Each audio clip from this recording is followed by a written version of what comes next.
പ്രസിദ്ധമായ ആറന്മുള വഴിപാട് വള്ളസദ്യകൾക്ക് നാളെ തുടക്കമാകും. സദ്യ ഒരുക്കുവാനുള്ള അടുപ്പിലേക്ക് ഇന്ന് രാവിലെ 8:30-നും 9:00-നും ഇടയ്ക്കുള്ള ശുഭമുഹൂർത്തത്തിലാണ് അഗ്നി പകർന്നത്.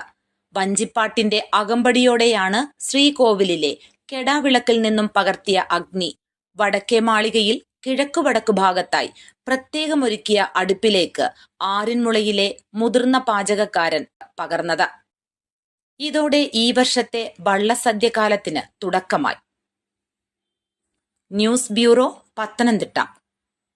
അറിഞ്ഞില്ലേ? വേനാട് പ്രവാസി സഹകരണ സംഘത്തിന്റെ ഉടമസ്ഥതയിൽ Jan Aushadhi medical store Adoor high school ജംഗ്ഷനിൽ വൈറ്റ് പോർട്ടിക്കോ ഹോട്ടലിന് സമീപം പ്രവർത്തനം ആരംഭിച്ചിരിക്കുന്നു. Elamannoor high school junction, Kodumon, Enath, Adoor Parthasarathy junction, revenue tower ground floor എന്നിവിടങ്ങളിലെ ജൻ ഔഷധികളിലും 10 മുതൽ 85% വരെ വിലക്കുറവിൽ ഇംഗ്ലീഷ് മരുന്നുകൾ വിൽക്കപ്പെടുന്നു. ജൻ ഔഷധി.